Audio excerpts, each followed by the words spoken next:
So we left at question 1B of October to 2000 and October to 2020, and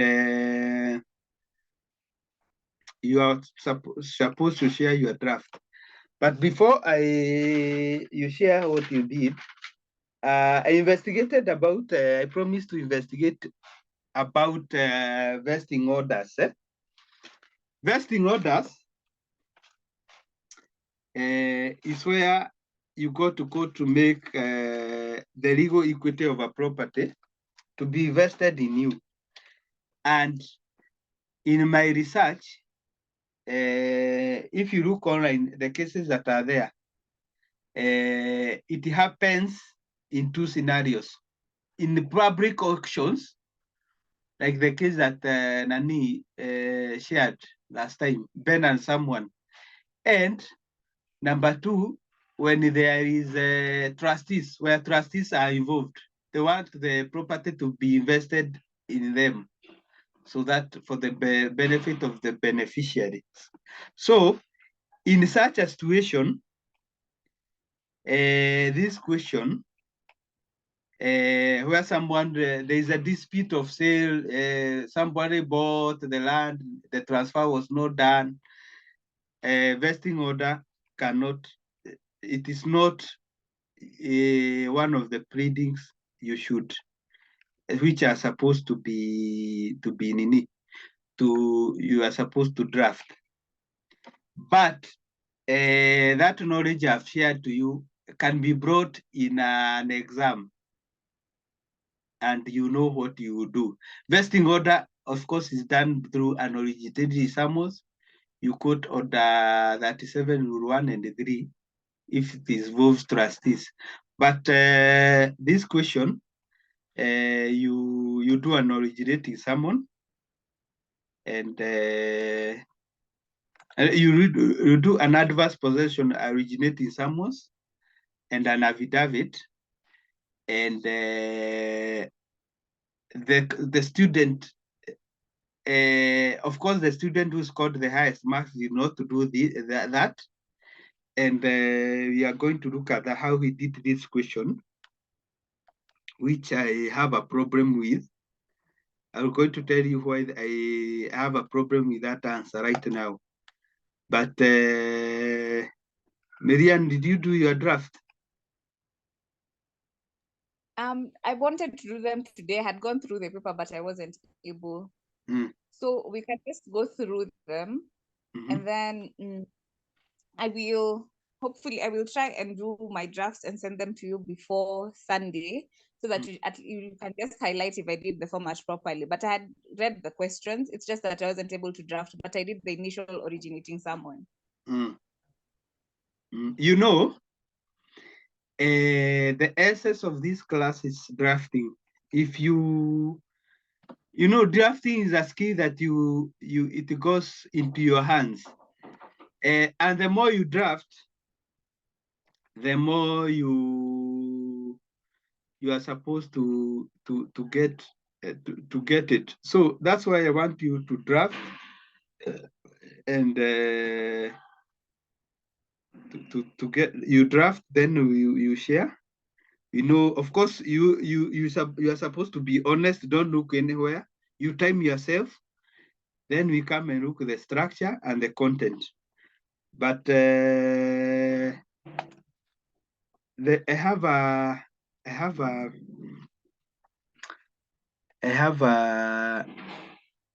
an originating summons here, which I want to share.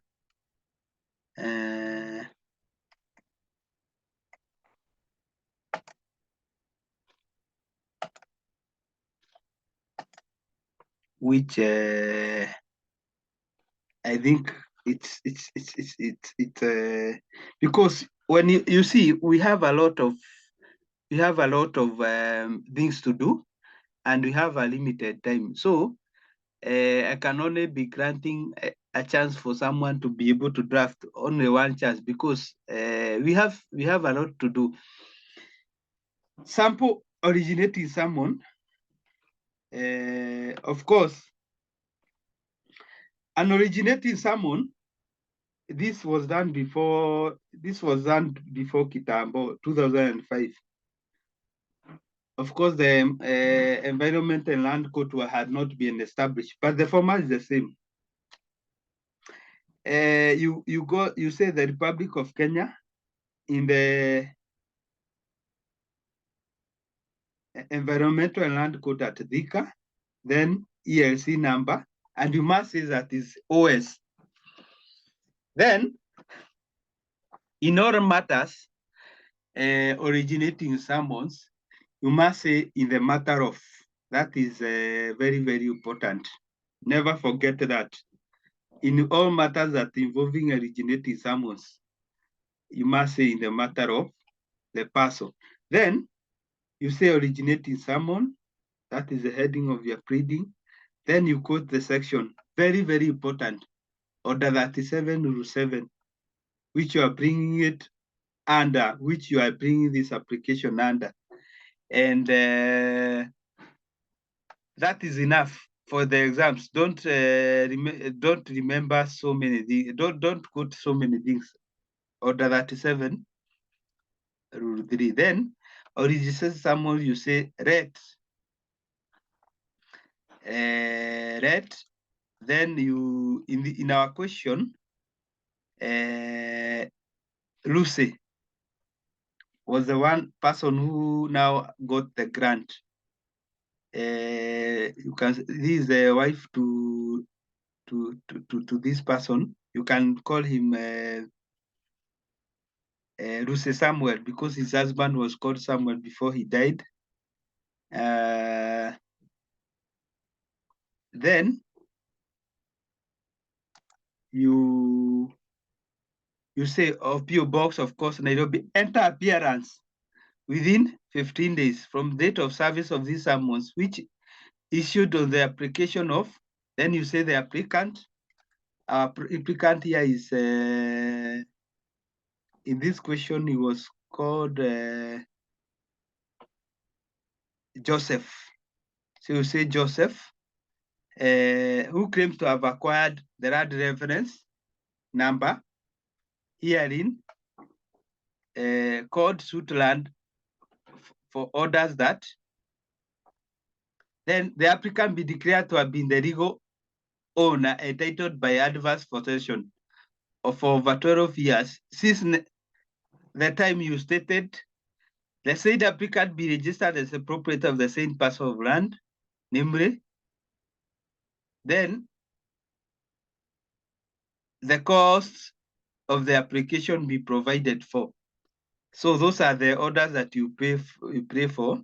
This summon is supported by affidavit of this person, Joseph, on the other grounds to be adduced at hearing of. The summons were taken on by, then you put the name of the advocate, dated, drawn file, to be served on. Then this pen or notice, very, very important. Pen or notice, very, very important. You put the pen or notice. If the respondent does not enter appearance within the time measured, such order may be made and proceedings taken as court may think that. Then, for purposes of exams, there is no need of repeating the heading again. You will not be penalized for that. Then you go straight to supporting affidavit. I, Joseph Brabra of PO Box, the public. Then you give the story, that. Those are just facts. According to the question. And then you finish it way. That I'm advised by the advocate on record, which I believe to be true. because of course the client does not know adverse possession. Those are not facts within his knowledge. So he's being advised by his advocate that I have a right of ownership by adverse possession in respect of the suit of land, which the right accrued to me by virtue of my uninterrupted, continue, and exclusive. You see the three principles I was saying: uninterrupted, continue, and exclusive possession of the suit property for more than 12 years since that time they entered there. The agreement, when the agreement was signed, I think it was 1987. And then you shown by the said, if it is an affidavit, you must finish that way. If you not do that, you are going to fail. Commissioner of order drawn and filed by. If you have done that, you get your marks. This question should take you 15 marks. It's 50, about a question of 15 marks. You should give about 38 minutes to draft, which is enough. So time yourself.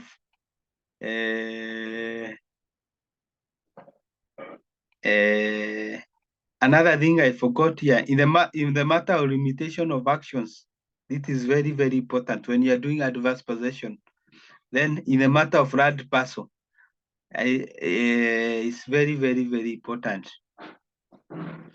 So that's how we are supposed to do this question. Now, originating summons.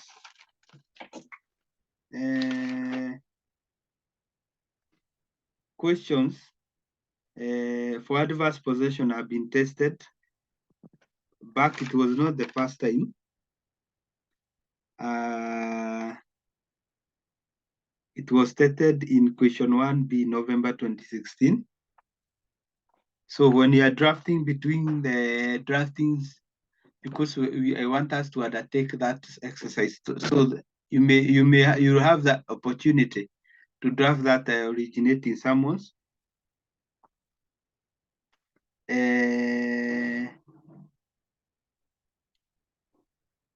There are various ways in which an originating summons start a case. If you are brought in an exam, not only adverse possession, there are various ways in which originating summons start a case. And I've stated one is through a vesting order. Which other instance do you think originating summons start a case? Marianne?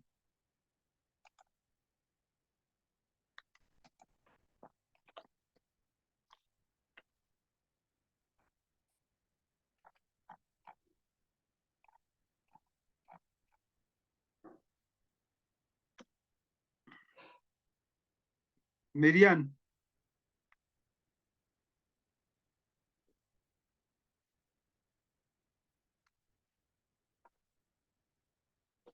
Yes, can you hear me? Yes, I can hear you. Yes, I'm saying I believe originating summons are used when you're doing applications that involve immovable property. The suit, you can bring it either as the purchaser or the vendor or the chargee. That is one way. Other way?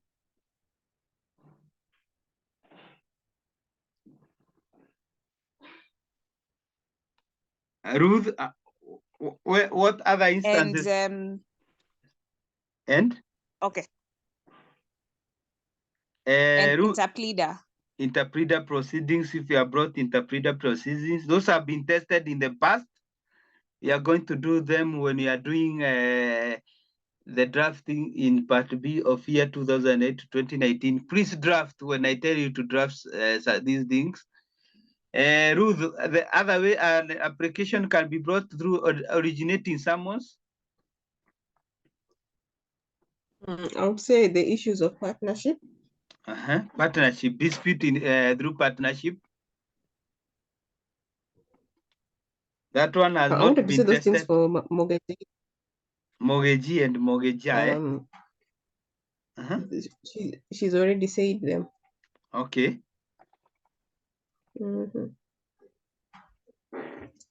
So taking out pleading, I know it's notice of motion. I don't think it's this one. It's okay. Sorry? Sorry? I'm saying those ones are the ones I can remember. So,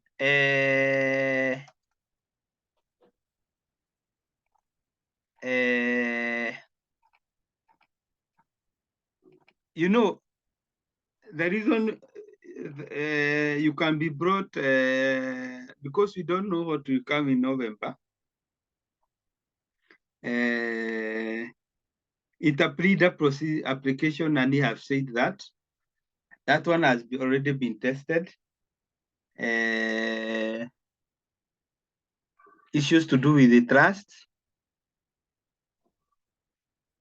mortgagee and mortgagee, vendor and purchaser, vesting orders,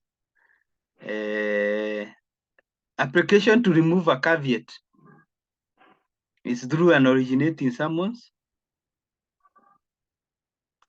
Application for extension of limitation of time.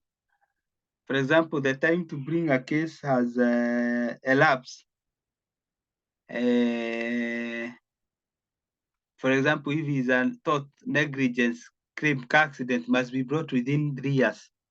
If you want an application to extend a limitation of the time you do originating summons, that is order 37 rule 6. Adverse possession, we have said, order 37 rule 7, sorry. Dissolution of partnership, order 37 rule 10. Application for person interested in deeds or wills. I'm reading question. This is answer to in Oros question 17. No, 176. Oros Q&A, which I did. Go and interact with it in various subjects. It is going to help you. Like the Jenga Karome case, 2020, it was through an origination summons, where Jenga Karome children moved to court for declaration of their rights and removal of trustee in a trust.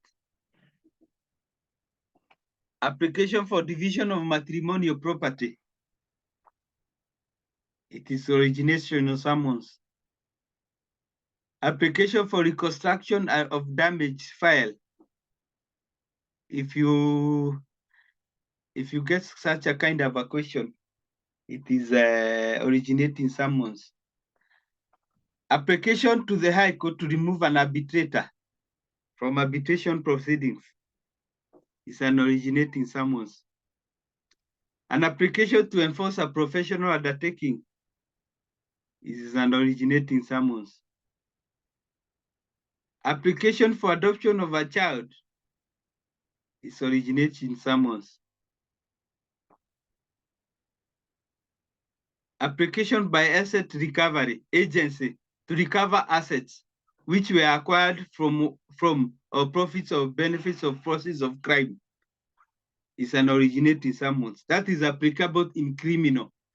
You can be brought questions. You are given a story, then you are told asset recovery, want to recover this land and properties from this person.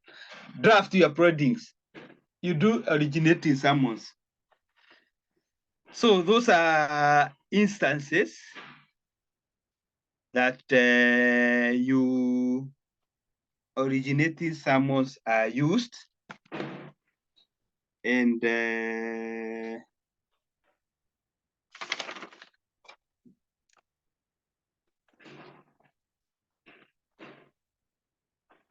general format of originating summons is in Form 26 in Civil Procedure 2010.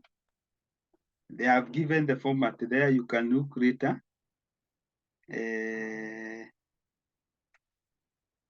Yes, I think that's all I had prepared on originating summons. Now I want to go to this answer that this. You said, what are you saying about section 26? I'm saying from 26, A form. Oh, okay. From 26 on civil procedure rules 2010, Okay. There is a form how originating someone should look like. Look at it during your free time. So I want to go to this to share the.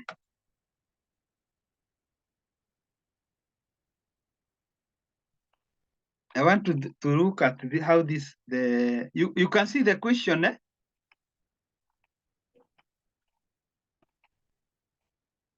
What is on the screen there?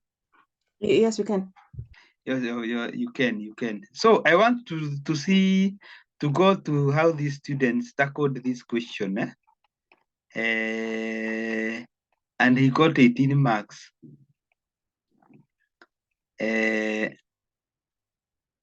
Which was very high, 18 out of 20. When you get that, you are you are good to go. The legal opinion on the steps. This we tackled it yesterday. The facts. Before you continue, I had a question on that. When I was doing it, I saw there was a claim by our client for specific performance, but then the statute of limitation of action limits most contracts to I think it's 6 years. Yes. So so we could not bring a claim for, we can't bring it now for specific performance in this case. Yes, very good. You see, now you have answered, even you have answered the question on why I had a difficulty with the answer of this student.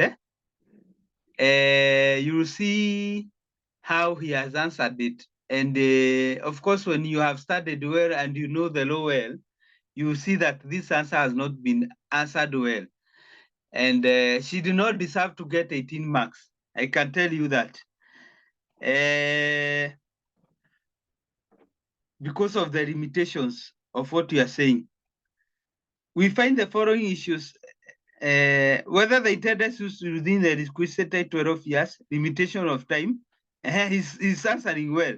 Whether the issues, whether the firm of demo in breach of offered agreement and found this to pay the damages by releasing the balance of purchase price, that was not very relevant in the question of 5 marks. Whether you recover further expenses incurred the land which it ought to have been incurred by the vendor, that was not relevant.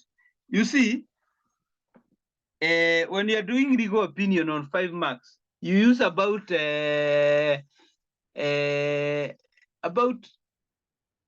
I said 10 minutes, because a question of 15 minutes you are using 38.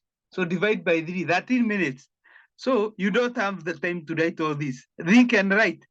I can tell you, you go straight to the context. This is civil litigation. You have, of course, after knowing that you have, this question is about limitations of action, 12 years, adverse possession. This is the main issue that you should bring it here. Whether the wife to Joseph Ruse had any legal standing sucks in proceed, whether rule of law, civil procedure act, civil procedure rules. The statute of law limitation, very good. The Land Act, the registration, the Constitution of Kenya, the Nini. So we come to her analysis. And he started well. You can see there is a tick. The limitation of action gives a 12 year before which you action for recovery reward can be instituted. You entered into the sale agreement. Of course, remember in civil litigation, remember the timelines are very, very important. And also when you're writing, use good handwriting, which you can be read quickly. With Samuel in July 29 to determine when the time for the cause of action started to run. We look at the date of the contract and when exactly the breach of the said contract took place. Before Samuel died, he refused to sign the transfer to you. And on 2nd May 1999, you placed a caution that in our calculation from around 95, when the breach was clear, date to 16 August 2018, when we took this instruction, you have approximately 23 years have lapsed. Very good analysis. The time for filing the suit to recover the land has, as per Statute of Limitations of Action Act, you will file an application seeking extension to file the time to file which you file the out of lived court thereafter. The application will be by an originating summons under that order 36 of civil procedure rules. So yes, of course, an application seeking to extension of time to file when limitation of time has happened. I said you do an originating summons. Then the firm of demo acted in breach of fiduciary, those are not relevant.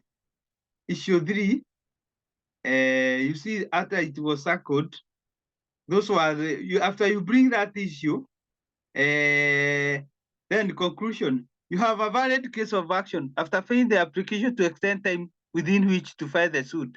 Then you can proceed to institute recovery against the estate of Samuel Joe by suing Lucy, the wife, as legal representative. For you, the suit has abated and needs to be revived fast. You see now, after filing the application to extend time which you the first suit, then you can proceed to institute recovery claim against the estate of the Samuel Joe by suing Lucy, the wife, as legal representative of your suit. Yours faithfully. Okay. Now, now he comes and do the case as if it is a plaint. Republic of Kenya, blah, blah, blah. If you are extending time, limitation of time to file a suit, which has elapsed, you do an originating summon, because the question asks you to draft the pleadings. So he comes and do a plaint, and after dealing all this story, look at the order that is praying here for. That the order of specific performance to transfer the land, the plaintiff special damages as pleaded. You see, you can, if a contract for land, if it is a contract, you have 6 years in which you are bring. The period has already lapsed. If there is a breach of sale of agreement, that's why you could do a plaint and do now the pray for these orders, specific performance to transfer special damages. So that's why this pleading, the way it is drafted, was not correct. You can't bring this. There's no way you can bring a plaint in such a scenario and pray for these orders. So I had a problem with this answer. Are we together, Marianne? Can you see where the problem is? Yes, because even me, when I did it, I thought it was already defeated because of time. Because yes. I would think even a court would see 31 years is unreasonable delay to bring this suit for specific performance. So I said that is defeated, but you can ascertain claim through adverse possession. Yes. So this question, the best way it could have been answered was through adverse possession. So the marking there was not correct, and the people who rely on these answers, sometimes the answers are not correct. There is a case here, Wilson Joroge Kamau versus Nganga Musheru. Kamau. The case involves the dispute in sale. Please go back to the citation, Wilson. Wilson Joroge Kamau versus Nganga Musheru Kamau, 2020 EKRR. Okay. That is a case you can look later. It has almost the same facts, and he did adverse possession because originally the owner of land died. Then the son was the one who was sued, and the orders were given. And if you get a question on adverse possession, which also require you to cite a case at a very good case law. Now, I think we have exhausted that question. You can now go to the next question. Question number 3.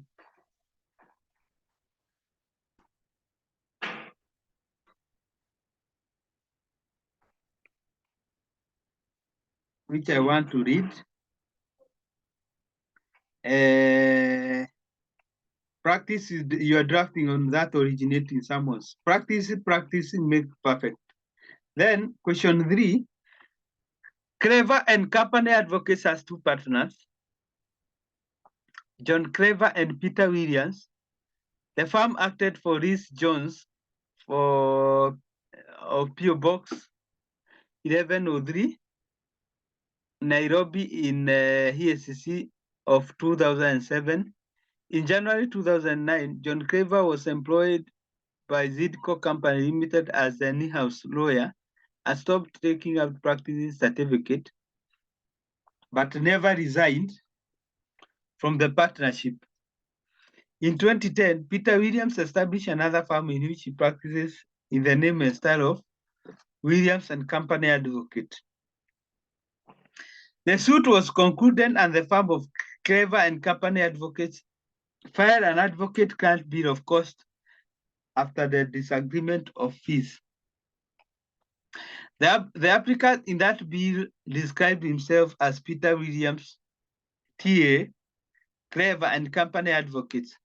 Upon being served with the bill, Rhys filed a preliminary objection challenging the competence of Clever and Company Advocates to maintain the taxation. On 26 June 2022, the taxing master had the objection dismissed and proceeded to tax the bill in the sum of that amount, 350,000. On 10th January, Rhys approached and informed you that she was dissatisfied with the decision of the taxing master. Advised Rhys on the steps she must take to challenge the decision.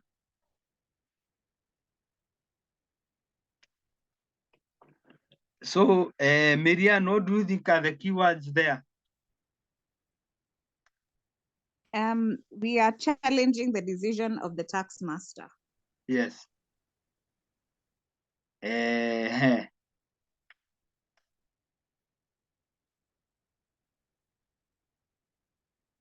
How do you challenge the decision of a taxing master?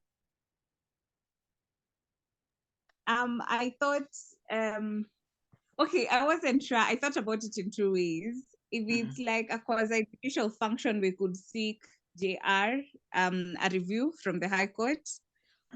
Or if maybe there's, I didn't understand if there's maybe a complaints tribunal and we could seek like an appeal from them. So I wasn't sure. Okay. Yeah. Okay. Judicial review in civil litigation. Okay, okay, I understand what you are saying. Ruth, what do you think about this question? Okay, we've not done costing or bill of, I don't know if you have done this topic, but I know that when you challenge the registrar's decision, you use a reference. That's all I know. Yes. you do a reference, which is done through chamber summons. And I told you dates, timelines are very, very important in any civil litigation question you are reading. In timelines, because one of the things, it will guide you the pleadings in which you are going to do. I want to share here the advocate remuneration order. This question can be asked. This is professional ethics also. This question can be asked in professional ethics about how you challenge the action of a taxing master. We want to look at paragraph 11. Okay, Mwalimu, if you're projecting, you are still on the paper. Yes. Let me open the advocate's remuneration order. You can be opening on your side. You go at the Advocates Act, it is there. Kenya Law Report website.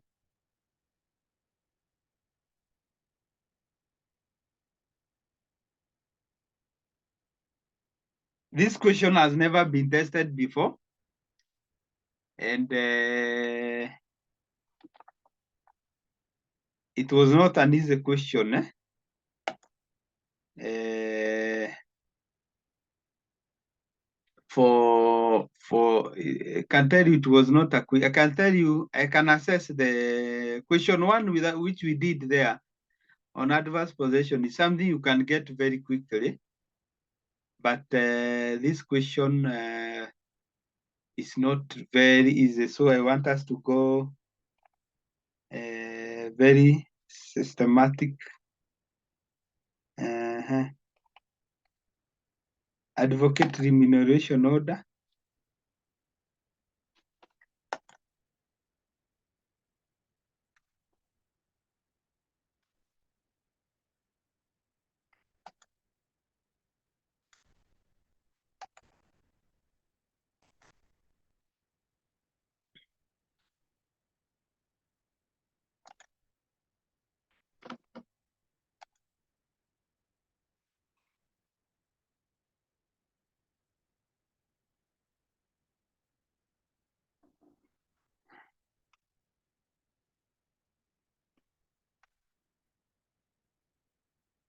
Has it opened on your side?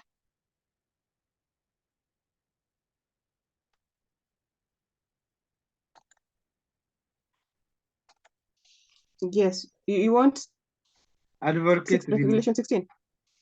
Look at paragraph 11 on how you challenge the decision of a taxing master. Advocate remuneration order. Have you seen? Have you seen? Yes, I read it out. Yes, you can read it out. Okay, objection to this decision on taxation and appeal to Court of Appeal. You can read. Officer, he may within 14. You can. Yes, there. Oh, I'm reading. Read. Okay, let me repeat again. Okay, objection to decision on taxation and appeal to court decision of a taxing officer. He may notice in writing to the tax items of taxation to which he objects.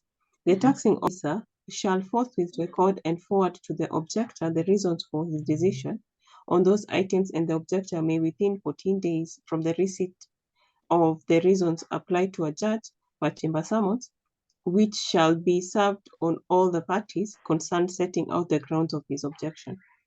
Any person aggrieved by the decision of the judge upon any objection referred to such judge under subsection 2, may, with the leave of the judge, but not otherwise, appeal to the Court of Appeal. The High Court shall have power, in its discretion by order to enlarge the time fixed by paragraph 1 or subparagraph 2 for the taking of any steps. Application for such an order may be made by chamber summons upon giving to every other interested party not less than 3 clear days notice in writing or as the court may direct, and may be made notwithstanding that the time sought to be enlarged may have already expired. Okay. Let me project my Nini for Nani to see. It has opened.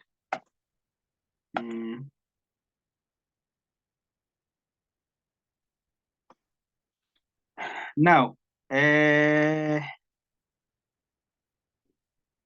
screen share is loading. Your screen is sharing. Participant now can see. This question was testing you on this. You have knowledge on how to you proceed on how you challenge the decision of the taxing master, which of course is done in the High Court.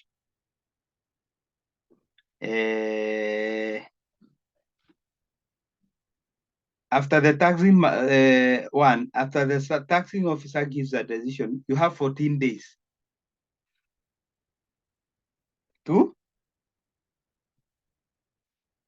ask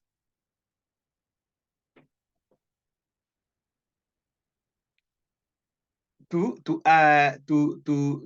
object to the object, to the items that you are objecting to in the bill. Of course, the ruling he has given. Then the taxing officer has 14 days. It's called taxation objection. Then taxing officer has another 14 days to give the reasons. Then within 14 days of the receipt of the decision, you apply to judge in chamber summons. So first you have 14 days to object to the items in the bill of cost, how he taxed. Then he has reasons. We have not been given by this section the time the taxing officer takes, but after he gives you the decision, or if he agrees with you or not, you have another 14 days of the receipt of the reason to apply judge under chamber summons, setting the grounds of objection on how you're objecting to the taxing master decision. Then, after the High Court has given the decision, you can seek leave to appeal to the Court of Appeal, which decision is final.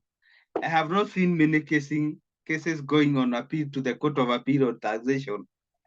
Then, if these timelines in 1 and 2 are not followed,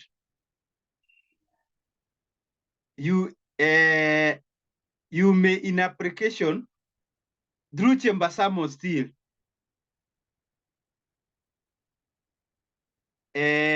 seek leave to enlarge time to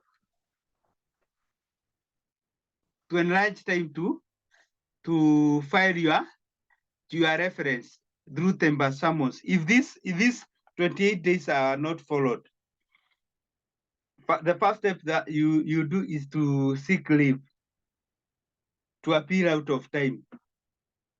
And if you look at our question, I want to share the question. You can see clearly that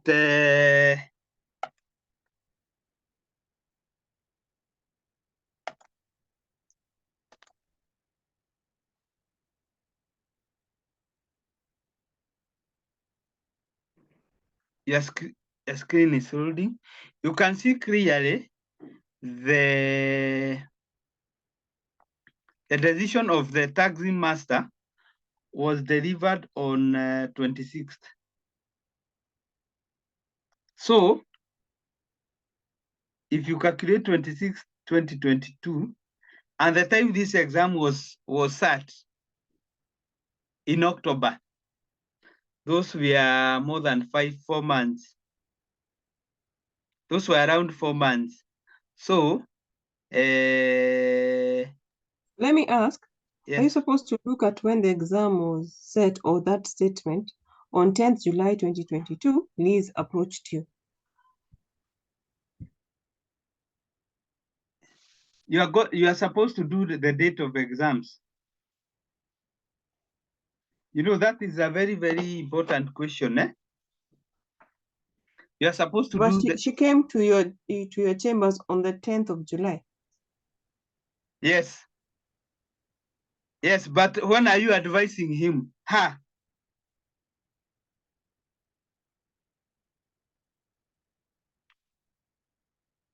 Are you getting the point? When are you advising her?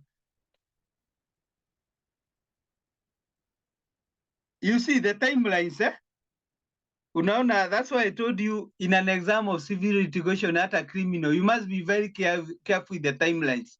This is one of the things that students usually fail. If you are told to draft something, you date the date that you draft that day. If it is steps you take, it is steps that day. So the time is not, he came he came to your chambers, but you did not take action 10th July. So you are drafting that day. So this person is out of time. So the first thing you do, of course, the steps you take, this is how you answer the question. You say that, of course, you are going to, even if the timelines have ended, you still go back and because you can't file you got to do the steps that are there in paragraph 11.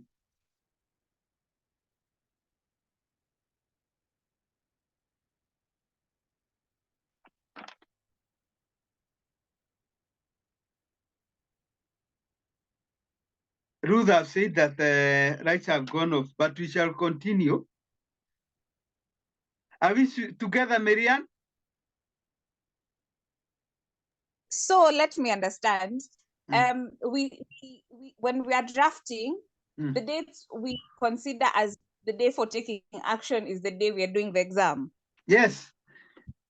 It's not the day it is given there. It is the day that the exam is being taken. Because you see, draw the appropriate pleadings. Every time you are doing, which day do you date? The day I'm drawing the pleadings. Yes. So those are when you are supposed to, for example, if it is a notice of appeal from the High Court to civil, you are supposed to file a memorandum of appeal from the High Court to Court of Appeal. How many days do you have? You have 14 days. Notice. Wait, sorry, no. When we are filing to who? From memorandum of appeal from High Court to Court of Appeal. How many days do you have? Oh, can I remember? Is it 30 or 60 days? I can't remember. It's 60 days. Okay. So if you are filing a petition of appeal from the magistrate court, you are appealing to the High Court. How many days do you have? Criminal. 30. No, you have 14 days. To the High Court? Yes. Okay. Yes, these are timelines you must know in your fingertips. Yes. So the question in an exam, if you are given, for example, you are told the magistrate give this decision on this day. Unaona? Yes. Here the taxing master gave the decision of this day. So timeline starts to run on that day or the next day. So if it is according to Nini, these people had 28 days. So of course this person is out of time. And the steps you take first of all is, of course, you object. You'll do an objection to the items. What we learned in the paragraph 11. Then another very, very important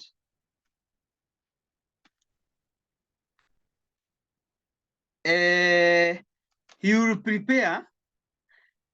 Of course, when you are told to give out the steps, the question is testing you the knowledge on what we read in paragraph 11. That is what you explain. Then you prepare an application to file the reference out of time and attach the taxing master decision and annex the reference.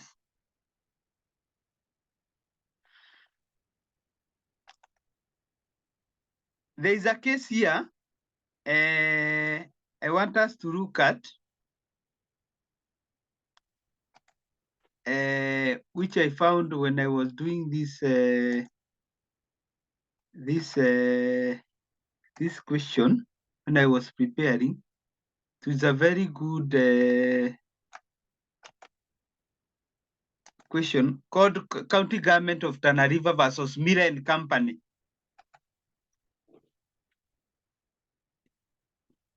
County Government of Tana River versus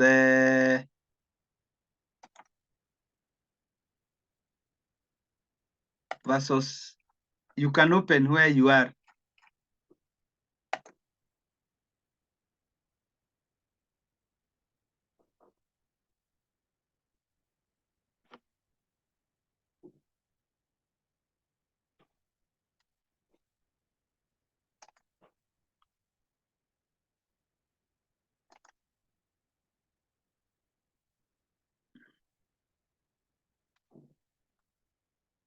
They sought leave to appear out of time, which was granted.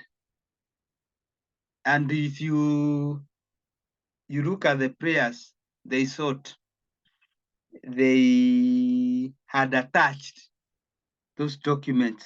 So those are some of the preparations, the steps you take.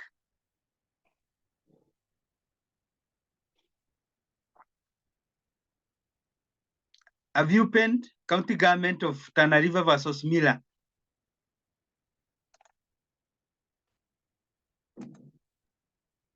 KLR is opening slowly. It's opening slowly, but so you said we attach the extension of time, the decision of the taxes master decision. Tax master and the reference. Yes, the reference, because the reference, you say that it will have been attached to this application of out of time. And those are some of the things you are going to do. Of course, you say that you start by quoting the law, because every time they ask you about the steps, they're asking you about the timelines and the documents. Before now, they tell you to draft.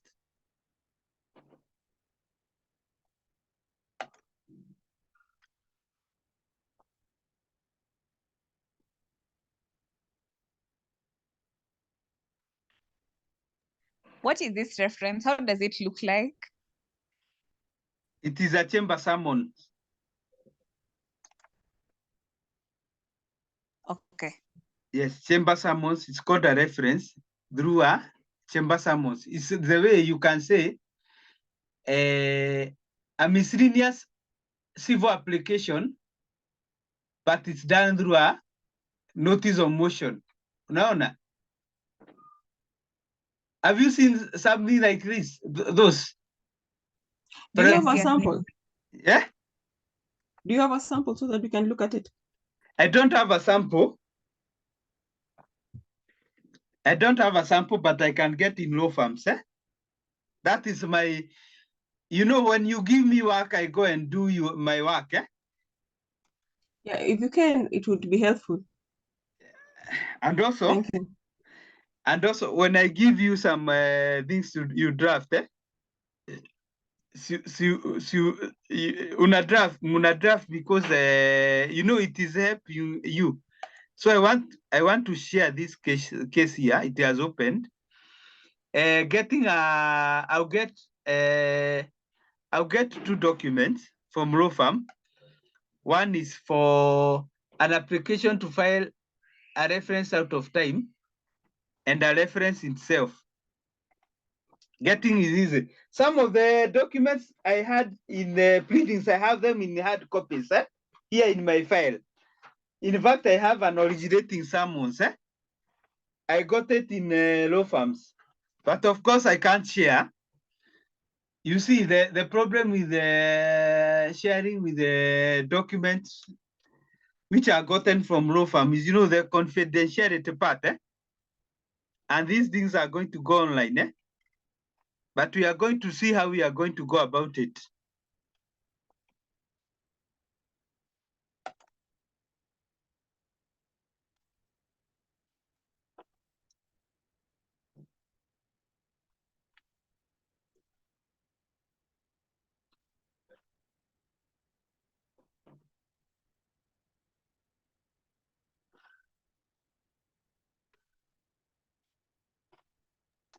So I can read.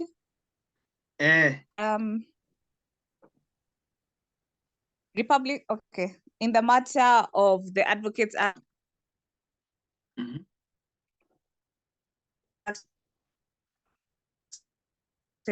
from the ruling of Mombasa between the county government of Tana River, applicant, versus Miller and Company advocates, respondent. So this is the ruling. This is an application for the discretion of the court to exercise by way of a chamber summons dated 29th April 2021, seeking the following orders: that the applicant be granted leave to file taxation reference to this honorable court against the ruling of the honorable court's taxing officer delivered on 14th April 2021. That the leave granted in prayer 1 above do operate as stay of execution of the ruling of the taxing officer aforesaid and any consequential proceedings. That the objection to the taxing officer and the application for reference annexed hereto be deemed as duly filed and served upon payment of requisite fees, and that the cost of the application in the cause. The chamber summons is supported by an affidavit of the applicant, Rachel M. Otura, and the grounds on the face of the summons. In brief, so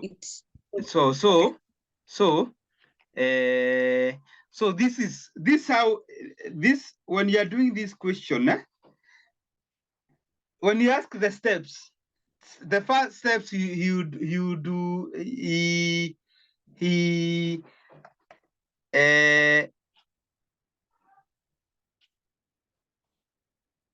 objected. The taxing master had the objection, dismissed it, and proceeded to sack the bill on. So, if, of course, you quote the law, paragraph 11 of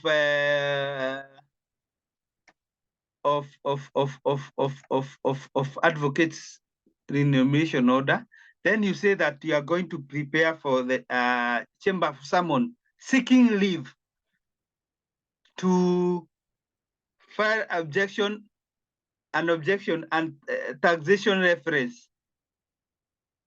Then you are going to also to attach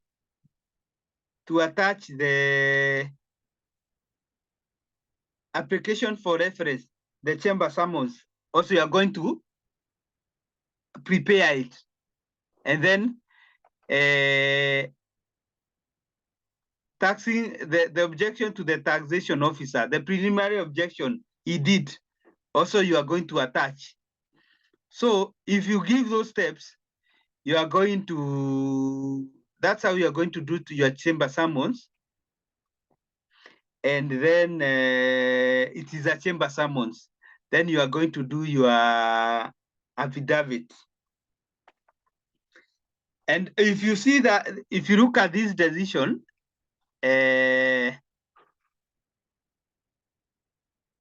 of course, another very, very important thing, extension of time. It is a discretion of the court. You are going to counter extension of time questions, and you need to know at the principles which the court usually look. And the principles are here in this case, but there is another case which I think is there in the Q&A. The court look at the rest of the delay, the reasons for the delay, that the possible chances of appeal, succeeding if the application is granted, and further, the degree of prejudice the respondents, if any, will get if the application is allowed. So that is a very examinable area, the principles for extension of time. And there is a very good case. So I think of the Locus Classic. When I think the main case in this is there. Then if you look at this application, the chamber summons were allowed. So this is a case you can use in your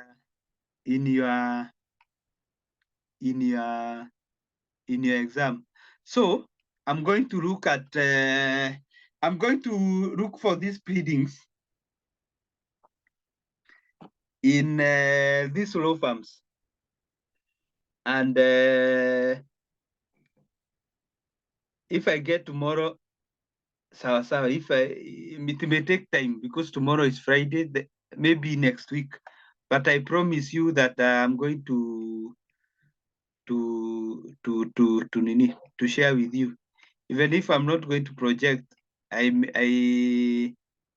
will share privately through email. You do this application in the High Court, of course. You say miscellaneous reference application. Any time you are doing an application to seek leave, it's usually a miscellaneous. For example, if you are seeking leave to appeal to the High Court, a decision that was made by a magistrate for time, it is usually a miscellaneous. So reference application is a matter of, you must say that, Advocates Act is a matter of Advocates Bill, of course, in the matter of reference of ruling of taxing officer of the which court, then between applicant and Miller. Can I assign you, will you be able to draft with these facts, or I give you a pleading from the law firm?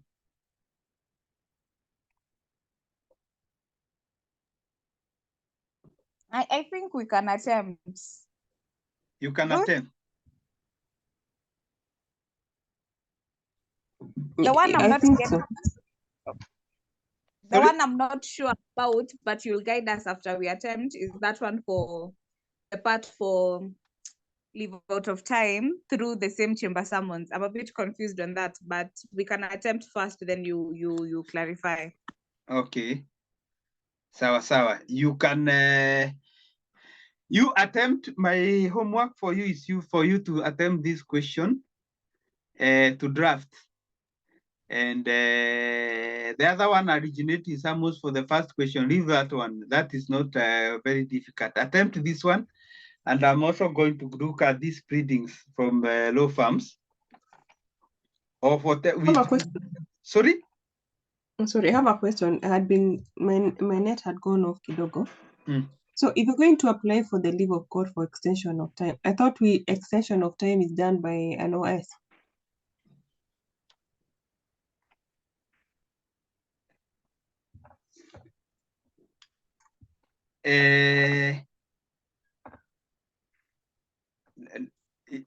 The one that we said there. You see,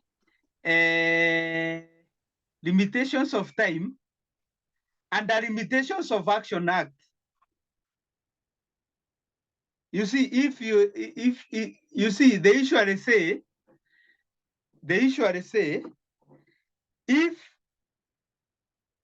if the you see, print is the default pleading, but if an act of parliament or regulation says specifically the pleading that you should use that one. But if they have not said, you use the default. Are we together? So the originating summons under to limitation of under limitation of time and the limitation of Action Act. For example, if it is what I said, a contract or negligence. Let me open a case here so that I can answer you well. But the chamber summons here is used to extend time to appeal to the decision of the taxing master because those timelines were not followed. And the advocate remuneration order is very specific. You use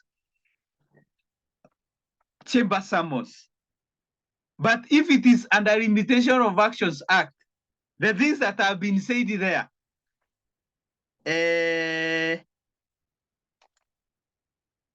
you use the unoriginating summons.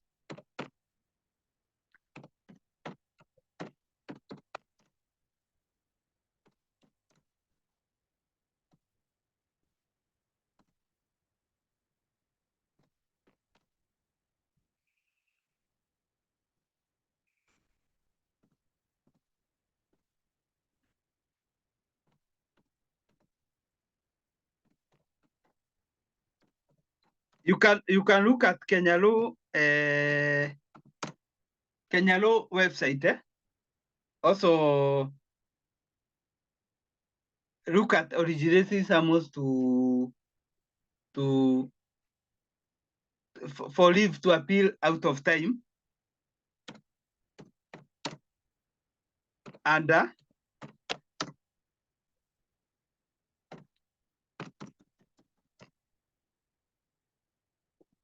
it is to extend time. You see, there is a difference between to appeal out of time and to extend the limitations of time. To appeal out of time is like now you are the timelines are given in these pleadings. Like Steve Basamos what I've told you, you appeal from Magistrates Court. But limitation of time is where you want to extend the time and the limitation of action time. The cause of action, you want to extend it. Yani the cause of action had died because the times have lapsed. For example, if it is a contract, sale of land, the time has lapsed for 6 years. If it is negligence, you are supposed to have brought an accident within 3 years since time you got an accident. But now 3 years have lapsed, and you have not to bring a case on accident. So you first of all extend limitation of time. Am I making sense, Marianne? Yes, but can you please come again with the difference? You see, leave to a period of time is where it involves pleadings. Unaona? Pleadings kama notice of motion, all those things. But the limitation of action act usually give timelines in which you must bring certain cases. If it is negligence, tort, you must bring them within 3 years. If it is land matters, you must bring with them within 12 years. If it is contract, 6 years. So when that limitation of time has, and you have not bring your claim, if you want to bring a claim, you first of all do an OS, extending limitations of time. Am I making sense?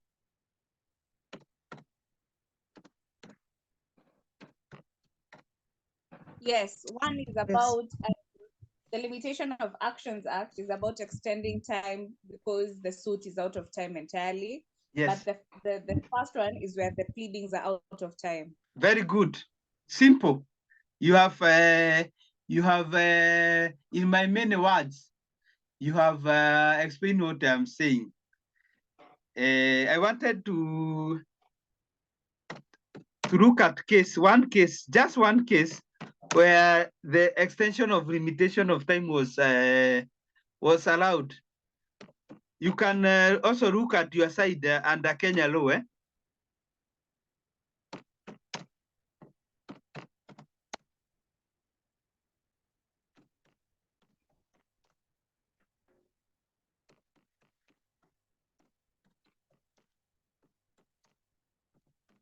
And by the way, you know, these two areas has not been tested. You see this area of there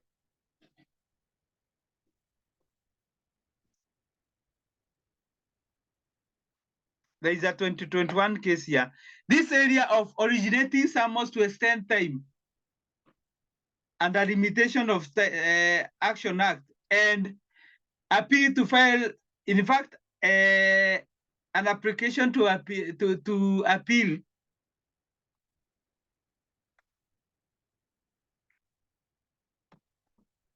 leave to appeal out of time,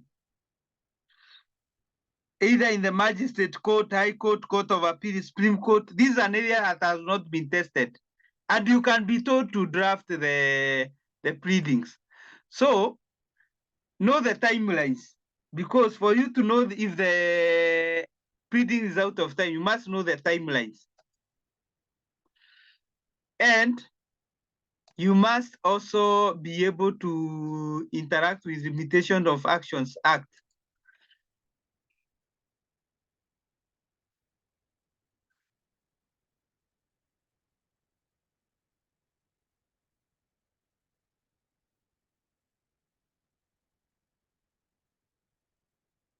There is a case here, Bioregulation most are more dated, express brought by section 26, 27, 28, 20, 30, 31 of Limitation of Actions and section. The applicant pays that. And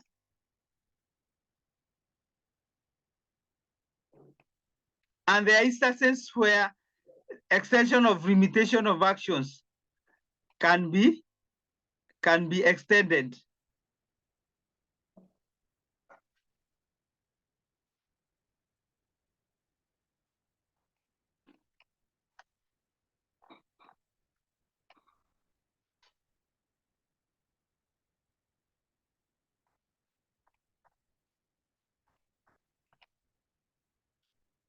This case was not allowed. I want a case that was allowed to be a very good illustration. They are not common cases originating some cases. They don't come to court every time. So it's hard to get them. You know, in my day-to-day work, I usually interact with these cases. So I know when they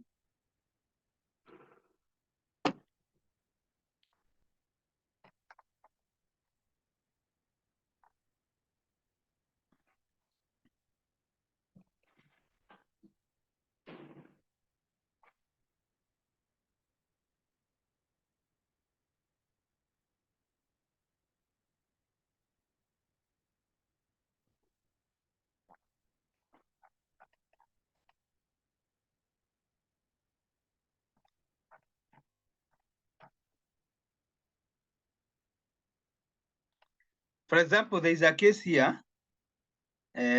Also, it was not given. The originating summons was praying that for them granted the applicant corporate insurance company to file a declaratory suit against Rubin after the arbitration period. Unaona, declaratory suit. This is an insurance.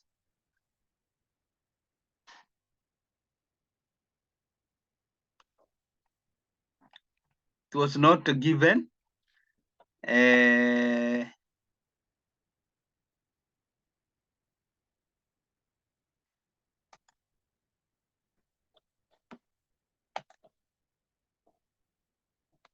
Let me see if I have a case.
I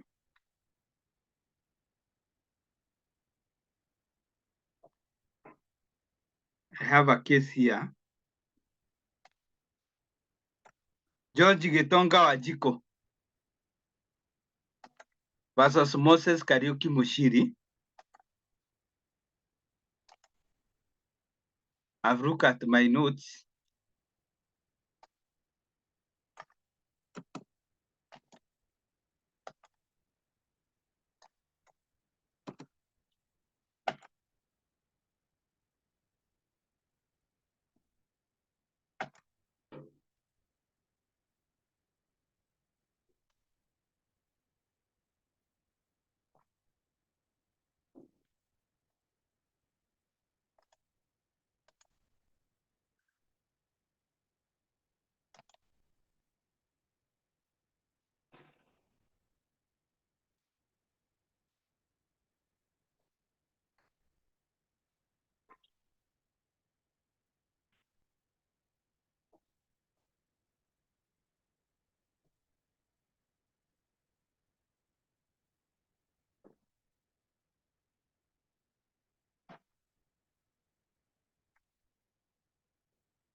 I want to share.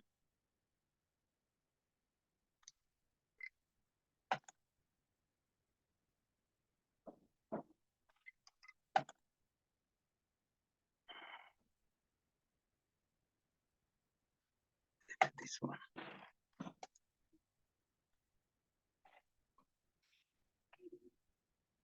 Yeah. If you look at this case, George Gitonga Wajiko and Moses Kariuki Mushiri versus Selman Nocta and Family Bank. George Wajiko and Moses Mushiri, the applicant, filed an originating summons ex parte under Section 2728 of Limitation of Action Act and Order 37, Civil Procedure Rule. An application under Section 27 made before the filing a suit shall be made ex parte by way of originating summons supported by an affidavit. That any such application made after filing made ex parte in the suit. Then the applicant seeks the following orders. The leave be granted by applicant George Getoga Ajiko and Moses Kariuki Mushi to file a suit against Salome Nectar and Family Bank after the limitation of time and that the time of filing the suit be extended or enlarged in favor of the applicant. Cost of application be provided for. The application is dismissed on the grounds on the face by the supporting affidavit of the first applicant. The main ground is that the accident forming the basis is a claim occurred on 15th December. You see, the accident occurred on 15th December. 15th December 2015. Then,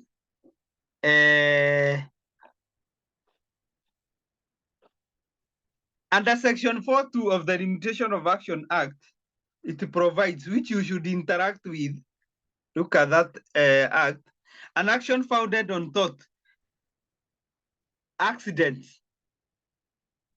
is thought, may not be brought at the end of 3 years from the date which was the cause of action accrued.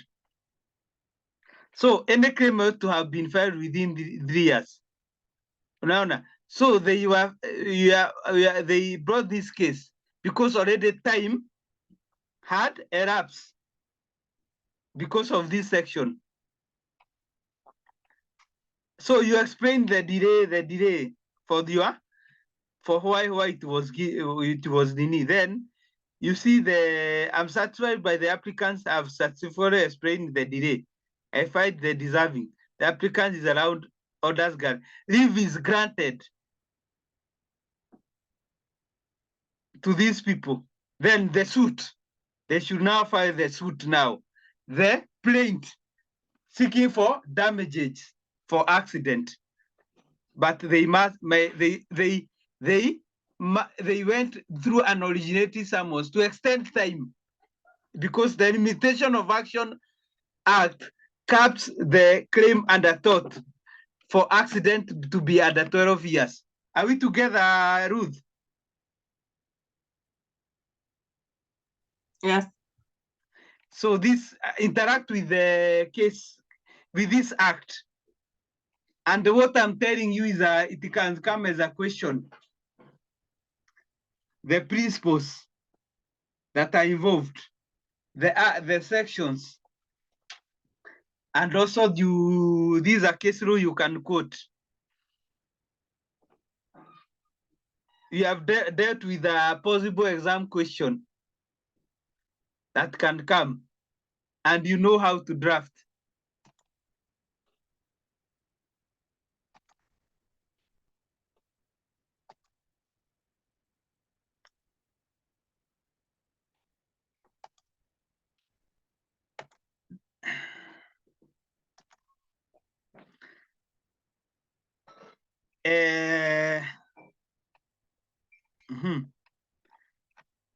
I want us to look at how the student answered this question, because you'll be that student in the next 1.5 month. It is question 3. He got 5 marks. And I want you to tell me why he got 5 marks, not 10. By looking at it, you will know.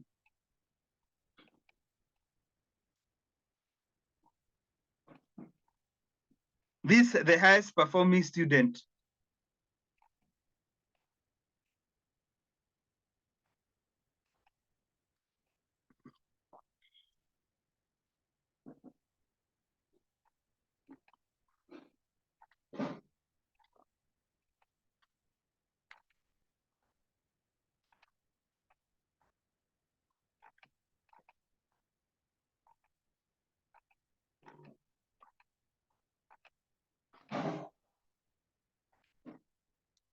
That was the ruling that we dealt with yesterday. Ruth, you did a very good reading. If you continue doing that,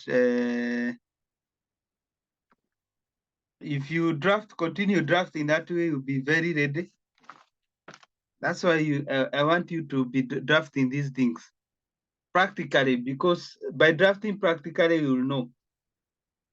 So the steps they should take: extract an order of taxing master decision, appeal, he was given a mark, file a reference, which is a chamber summons, as a pleading seeking to appeal against the decision of the said decision.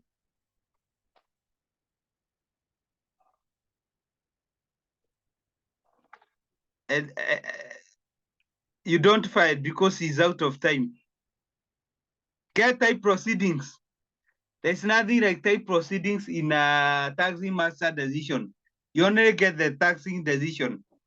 Write to the executive officer to get the type proceedings. That's why it is put this way.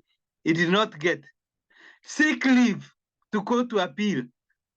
That is High Court by filing an application seek to leave the decision of the taxing master. So what we said, that's why he was given tick. Then you attach the reference, then the taxing master decision.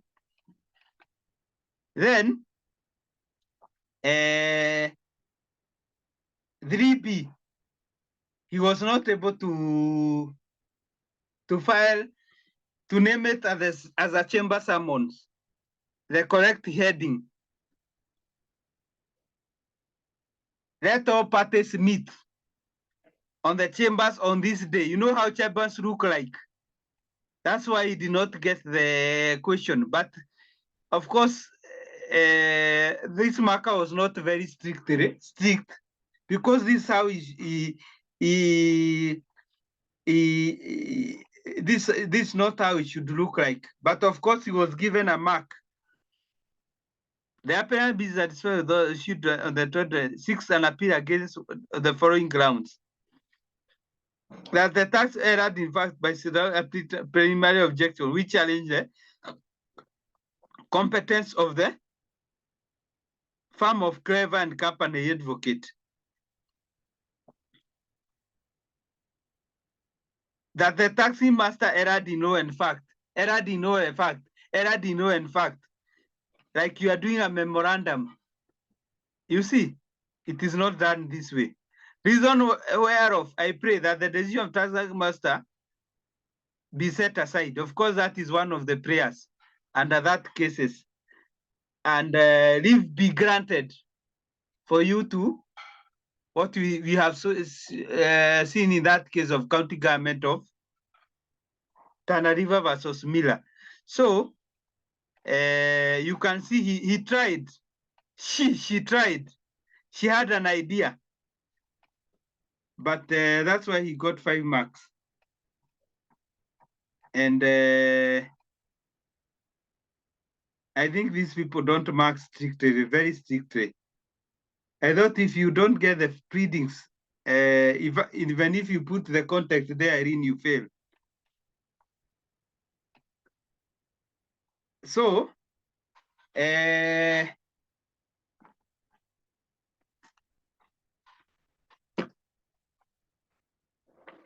chamber summons.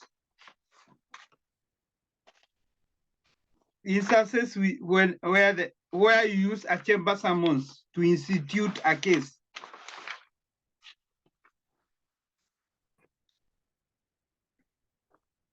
It might come if you are given scenarios or facts of the case.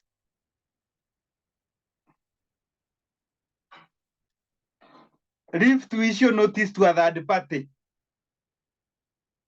who are not being sued in a case.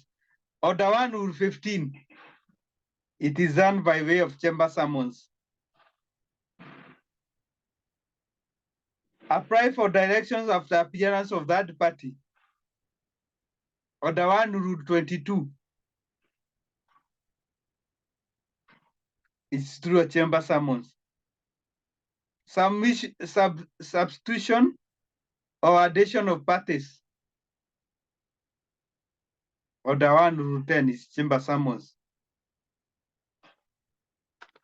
Application for judgment against that party in default of entering appearance. Order 119, Rule 19, it's through a chamber summons. Very popular, application to cease from acting if you are an advocate. Order 9, Rule 13, through a chamber summons. Application to vanish security of the person for tenders in court. Order 15, Rule 15, through a chamber summons. Application for a charging order under Section 52 of Advocates Act. Order 52, Rule 6 is a chamber summons. That can even be asked in professional ethics.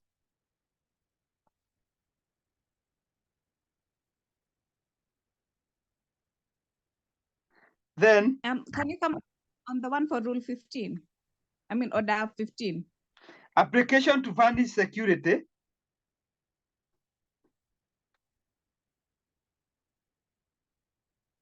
for a person to attend court. Order 15, Rule 15. You can look at it.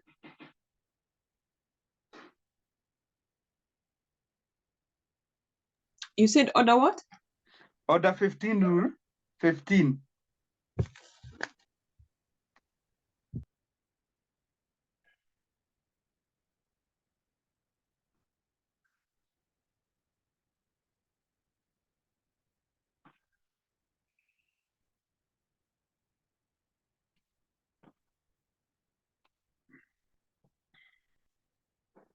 Then application to object to a tax master decision and also to appeal to appeal to even, of course, it includes appealing application to appeal out of time.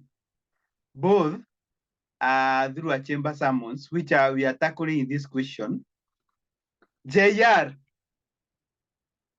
you know JR, that is tested very much. Judicial review.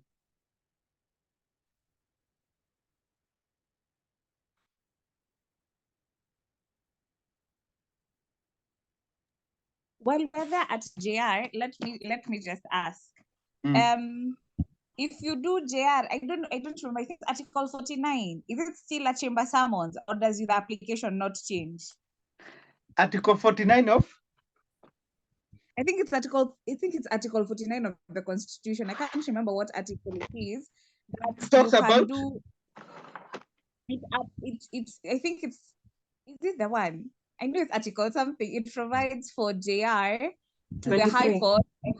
Increases the numbers of, I think, what is it called? It's not prayers. The number of remedies you can apply for. So it provides for like damages other than Order 53, which only provides for the 3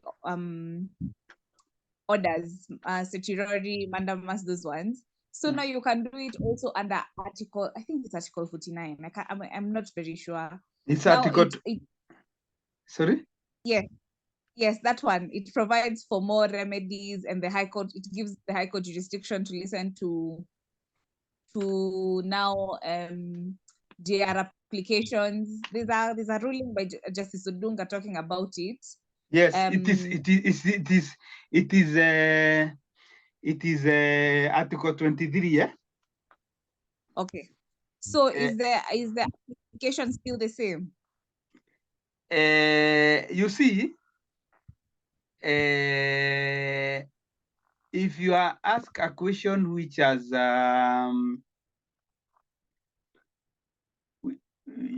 judicial review reviews the acts of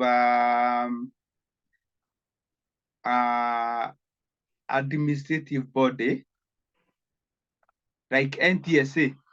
For example, NTSA has what can I say, an administrative body. For example, if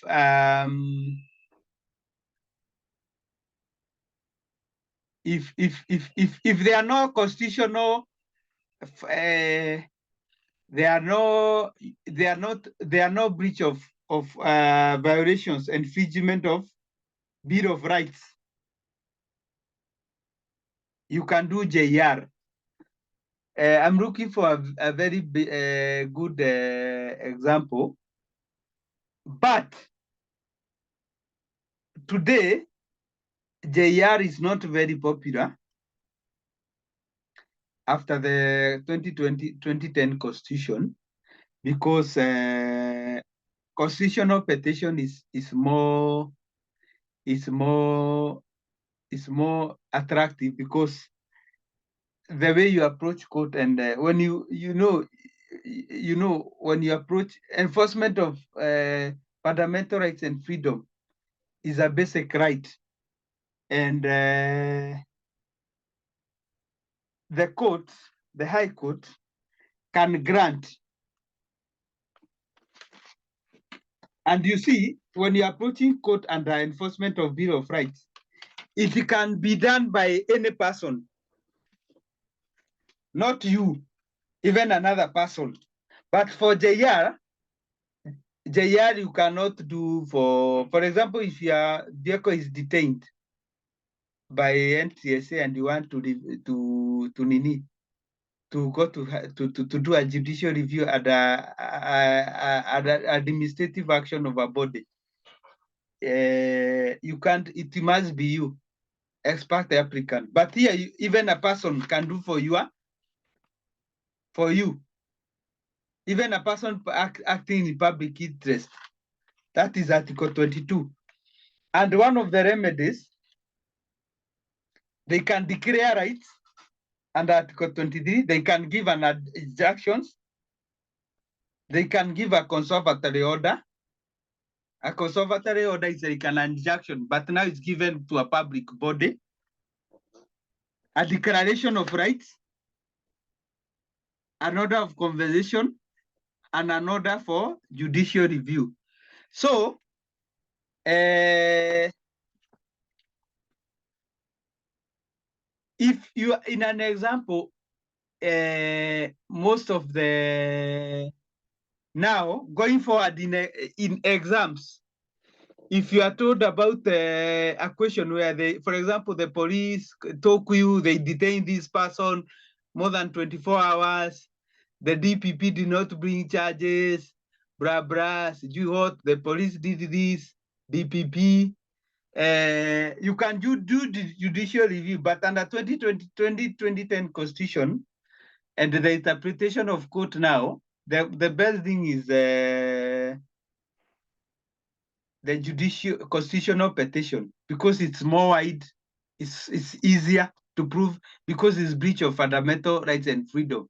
But if you do a judicial review to question, for example, the charges brought by DPP, you still will not have failed the question. So that question can be done with judicial review or constitutional petition. But constitutional petition is better and is more if you do both, you will have answered the question. Are we together? I answered your question. Yes, you have. My other question is, we haven't covered it, but if you could just explain to me what the leave stage is, and then the substantive application, like for the substantive application, so that I know when it's if ever it's asked what I'm supposed to. Because I know one you use the chamber summons, and then the other one you use a notice of motion.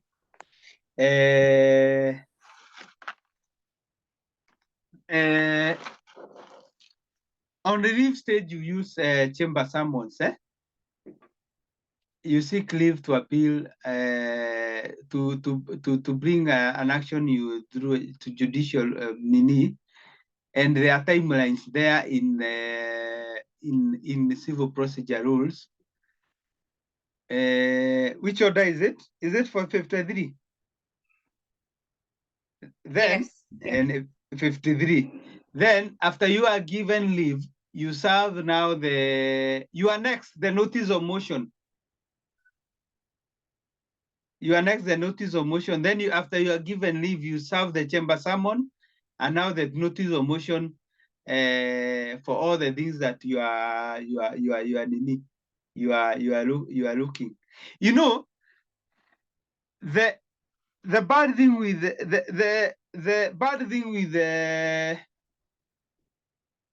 question asking judicial review, unless it has told you expressly, because now you do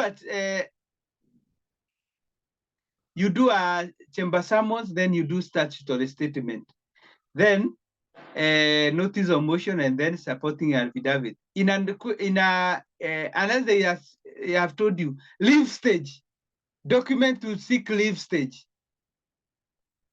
Now you know now you are supposed to do chamber summons and statutory statement. But if you are judicial review and you are told to draft the pleadings, doing those 4 things, it is very, very tricky in an exam. So unless you are told expressly judicial review, go the way of constitutional petition, then a supporting affidavit. When they are, especially when they are breach of fundamental freedoms. Are we together? Yes, we are. Thank you. Then, finally, but not least, the all application and the children matter are brought under chamber summons.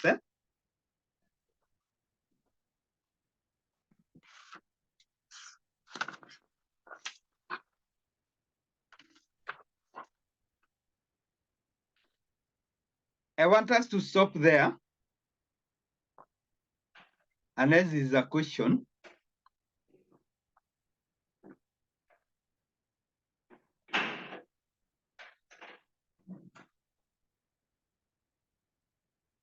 There is no question.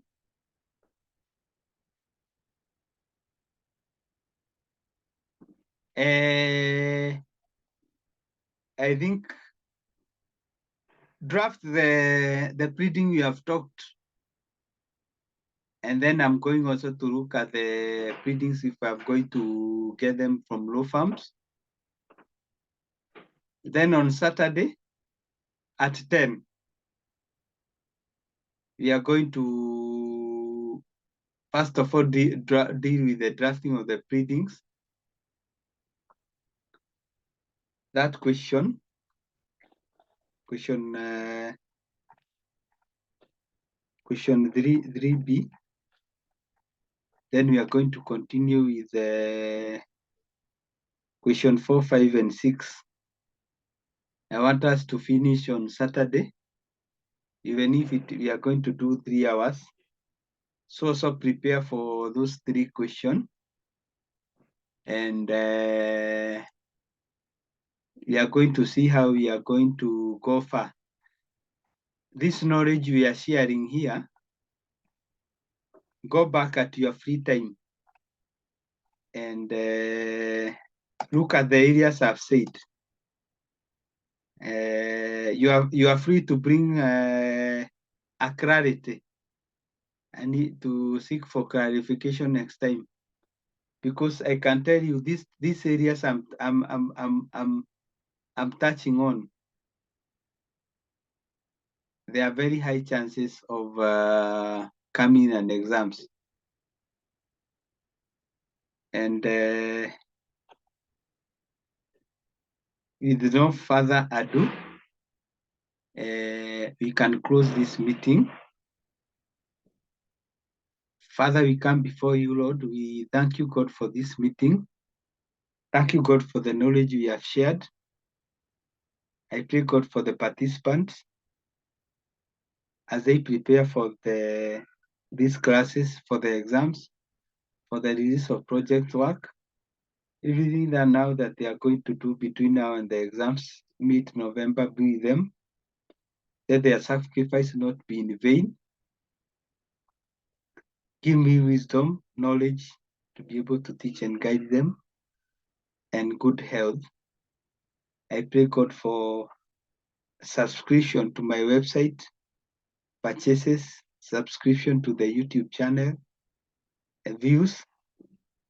I pray all this, believing Jesus Christ, our Lord and Savior. Amen.